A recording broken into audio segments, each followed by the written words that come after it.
Bienvenue sur la chaîne JCF TV qui s'efforce de vous fournir au quotidien des chapitres de la Bible. Nous remercions tous ceux qui ont bien voulu nous encourager en s'abonnant à notre chaîne, et si vous êtes nouveau à nous suivre, abonnez-vous, activez la cloche de notification et like s'il vous plaît les vidéos et partagez autour de vous pour faire connaître la parole de Dieu. Cette chaîne est une chaîne de santé spirituelle qui renforce la connaissance de chacun des enfants de Dieu. Merci à tous de nous aider à partager massivement pour plus de personnes converties à travers l'écoute. Amen.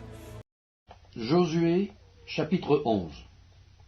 Jabin, roi de Hastsor, ayant appris ces choses, envoya des messagers à Jobab, roi de Madon, au roi de Shimron, au roi d'Akshaph, au roi qui était au nord dans la montagne, dans la plaine au midi de Kinéret, dans la vallée, et sur les hauteurs de Dor à l'Occident, aux Cananéens de l'Orient et de l'Occident, aux Amoréens, aux Étiens, aux Phéréziens, aux Jébusiens dans la montagne, et aux Éviens au pied de l'Hermon dans le pays de Mitzpa. Ils sortirent, eux et toutes leurs armées avec eux, formant un peuple innombrable comme le sable qui est au bord de la mer, et ayant des chevaux et des chars en très grande quantité. Tous ces rois fixèrent un lieu de réunion et vinrent camper ensemble près des eaux de Mérom pour combattre contre Israël. L'Éternel dit à Josué: ne les crains point, car demain, à ce moment-ci, je le livrerai tous frappés devant Israël. Tu couperas les jarrets à leurs chevaux, et tu brûleras au feu leurs chars. Josué, avec tous ces gens de guerre, arriva subitement sur eux, près des eaux de Mérom, et ils se précipitèrent au milieu d'eux. L'Éternel les livra entre les mains d'Israël. Ils les battirent et les poursuivirent jusqu'à Sidon la grande, jusqu'à Misrephoth-Maïm et jusqu'à la vallée de Mitzpa vers l'Orient. Ils les battirent sans en laisser échapper aucun. Josué les traita comme l'Éternel lui avait dit. Il coupa les jarrets à leurs chevaux, et il brûla leurs chars au feu. À son retour, et dans le même temps, Josué prit Hatsor, et frappa son roi avec l'épée. Hatsor était autrefois la principale ville de tous ses royaumes. On frappa du tranchant de l'épée, et l'on dévoua par interdit tous ceux qui s'y trouvaient. Il ne resta rien de ce qui respirait, et l'on mit le feu à Hatsor. Josué prit aussi toutes les villes de ses rois et leurs rois, et il les frappa du tranchant de l'épée.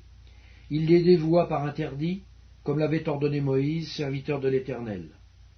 Mais Israël ne brûla aucune des villes situées sur des collines, à l'exception seulement de Hatsor, qui fut brûlé par Josué.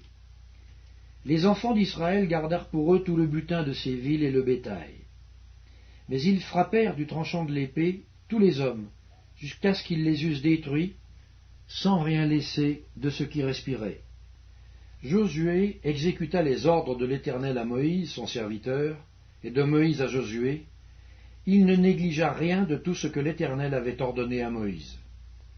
C'est ainsi que Josué s'empara de tout ce pays, de la montagne, de tout le Midi, de tout le pays de Gozen, de la vallée, de la plaine, de la montagne, d'Israël et de ses vallées, depuis la montagne nue qui s'élève vers Séhir, jusqu'à Baal-Gad, dans la vallée du Liban, au pied de la montagne d'Hermon. Il prit tous leurs rois, les frappa et les fit mourir. La guerre que soutint Josué contre tous ces rois fut de longue durée. Il n'y eut aucune ville qui fit la paix avec les enfants d'Israël, excepté Gabaon, habité par les Éviens. Ils les prirent toutes en combattant. Car l'Éternel permit que ces peuples s'obstinassent à faire la guerre contre Israël, afin qu'Israël les dévouât par interdit, sans qu'il y eût pour eux de miséricorde, et qu'il les détruisit, comme l'Éternel l'avait ordonné à Moïse. Dans le même temps, Josué se mit en marche, et il extermina les Anakim de la montagne d'Hébron, de Débir, d'Anab, de toute la montagne de Juda, et de toute la montagne d'Israël. Josué les dévoua par interdit, avec leurs villes. Il ne resta point d'Anakim dans le pays des enfants d'Israël. Il n'en resta qu'à Gaza, à Gath et à Asdod.